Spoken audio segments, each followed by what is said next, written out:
Nouvelle édition sur Africable Télévision. Bienvenue dans Afrique Midi, les titres de ce journal. Fin de 2 mois de captivité pour la famille Moulin-Fournier au Nigeria. Ils sont tous sains et saufs selon les autorités françaises. Le rapt des 7 Français était revendiqué par la secte islamiste Boko Haram. Dans ce journal, les réactions des membres des familles des otages. Dans l'actualité également, cette rencontre sous-régionale à Dakar au Sénégal sur les risques côtiers. 11 pays africains discutent sur les objectifs et les tâches de la mission d'observation du littoral ouest-africain. Et puis nous recevrons Aminata Mariko pour la page sportive de ce journal. Mesdames et messieurs, bienvenue sur Africable Télévision. La fin de 2 mois de captivité pour la famille française, la famille Moulin-Fournier avait lancé un appel au secours. Le porte-parole de la présidence camerounaise avait annoncé leur libération. Ils sont tous sains et saufs, à confirmer les autorités françaises. Un rapt revendiqué par la secte islamiste Boko Haram. Aucune précision sur les conditions de cette libération pour le moment. Le ministre français des Affaires étrangères, Laurent Fabius, est immédiatement rendu sur place. Une information qui nous est parvenue il y a quelques instants. À présent, écoutons les réactions des membres des familles des otages.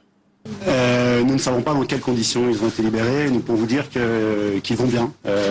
Voilà, que les mots étaient bons et qu'ils vont bien. Après 2 mois de détention, mais je crois que tout le monde va plutôt bien. Actualité en Côte d'Ivoire avec la campagne électorale qui tire à sa fin.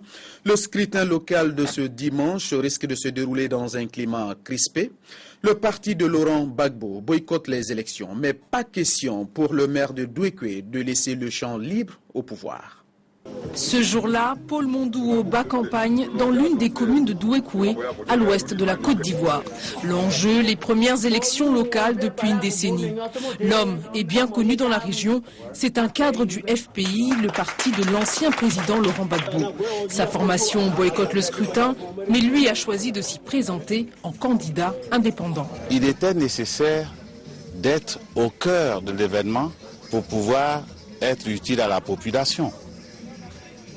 C'est vrai que le parti, il a pris des décisions par rapport à toute la Côte d'Ivoire. Mais Douékoué est un cas spécifique. Des spécificités qui tiennent à son récent passé sanglant. Douékoué a en effet subi dans sa chair les violences post-électorales avec le massacre de près d'1 millier de personnes il y a 2 ans. Depuis, l'insécurité est constante, surtout dans les zones forestières. Les habitants se disent terrorisés. Nous ne sommes pas des fonctionnaires. C'est des planteurs. Si un planteur ne va pas dans son champ, comment il peut travailler, comment il peut manger, comment il peut nourrir ses enfants? Donc je voudrais que l'État fasse un effort pour bannir tous ces problèmes-là. Puisque si nous vivons dans les villages, que nous n'allons pas dans les campagnes alors que nous sommes des paysans, il est difficile de vivre. Insécurité dans l'Ouest et tensions entre candidats, les derniers jours de campagne sont tendus dans le pays.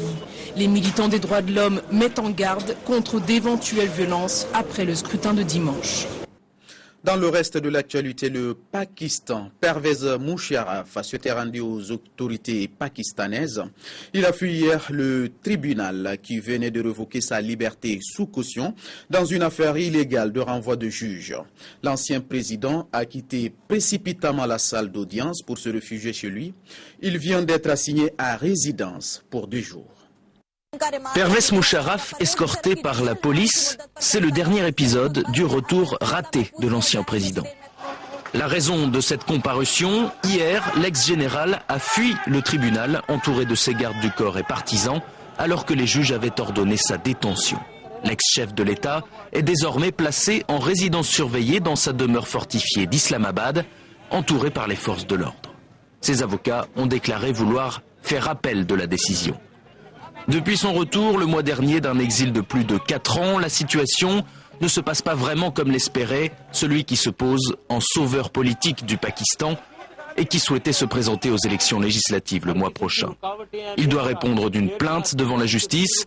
Il est accusé d'avoir, en 2007, proclamé l'état d'urgence illégalement est placé en résidence surveillée des juges de la Cour suprême.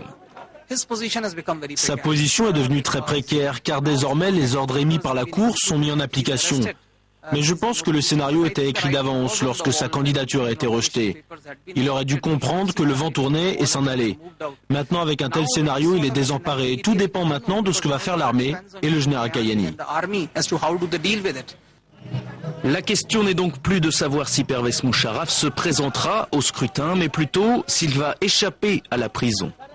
Il s'agirait alors du premier ancien chef des armées envoyé derrière les barreaux depuis l'indépendance du pays, il y a 65 ans.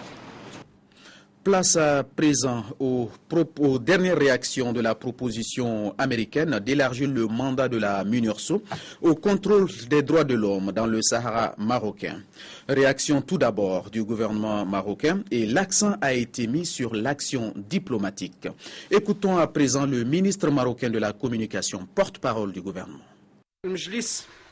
Le premier exposé présenté en conseil du gouvernement concerne les derniers développements de la question du Sahara marocain. Nous avons réitéré la position ferme et constante du Maroc de rejet de l'élargissement des compétences de la MINURSO. L'accent a été mis sur la nécessité d'intensifier l'action diplomatique afin d'expliquer la position du Maroc. Le Royaume reste confiant en la sagesse des membres du Conseil de sécurité pour empêcher une prise de décision dans ce sens au regard des conséquences néfastes et négatives qu'il aurait sur la stabilité et la sécurité de la région. Actualité également avec cette rencontre sous-régionale à Dakar au Sénégal. Pendant 2 jours, 11 pays d'Afrique discutent sur les objectifs et les tâches de la mission d'observation du littoral ouest-africain. L'objectif est de promouvoir le partage de connaissances sur les risques côtiers, notamment l'axe Mauritanie-Bénin. L'érosion côtière et les changements climatiques menacent de plus en plus le littoral ouest-africain. Pour réduire les risques, 11 pays de la zone se sont donné rendez-vous à Dakar. L'objectif est de concrétiser les recommandations de l'étude du suivi du trait de côte et d'élaborer un schéma directeur du littoral sur l'axe Mauritanie-Bénin. Nous sommes confiants que le défi est certes immense, mais qu'il est possible de le relever à travers un partenariat fécond entre tous les acteurs concernés, mais aussi avec un dispositif régional basé sur la forte implication de points focaux dans chacun des 11 pays. Nous sommes confrontés à 2 obstacles majeurs. Premièrement, la nature ne se préoccupe pas de la loi, elle agit comme bon lui semble. Deuxièmement, les hommes et certaines institutions eux-mêmes constituent un frein à l'application de la loi quand nous observons les constructions anarchiques dont les conséquences amplifient les phénomènes d'érosion côtière. Consciente des conséquences que peuvent engendrer ce phénomène dans les zones urbaines littorales, l'UEMOA a pris l'initiative de créer la mission de l'Observatoire du littoral ouest-africain. Son rôle est de préserver et de sauvegarder la zone côtière afin de limiter les impacts qui se mesurent bien au-delà des seuls pays ayant une façade maritime. La Commission donc attend beaucoup de cet observatoire pour relever les défis posés par l'érosion côtière. C'est sur cette note d'espoir que j'espère que la présente réunion sera couronnée par la réaffirmation de votre disponibilité à assumer vos rôles respectifs au niveau des différentes instances. Cet atelier contribuera certainement à une meilleure compréhension de la formule de gouvernance et des modalités de fonctionnement de la MOLOA. Le recul du trait de côte généralement observé en Afrique de l'Ouest est souvent lié au changement climatique et au gisement anthropologique. Les conclusions des travaux seront soumises aux différents pays pour une résolution globale de la question. Malgré la crise qui le secoue, le Mali continue de gagner la confiance des investisseurs de la sous-région. Le gouvernement béninois vient de commander auprès de Toguna Industries 40 000 tonnes d'engrais pour un coût total de 15 milliards de francs CFA.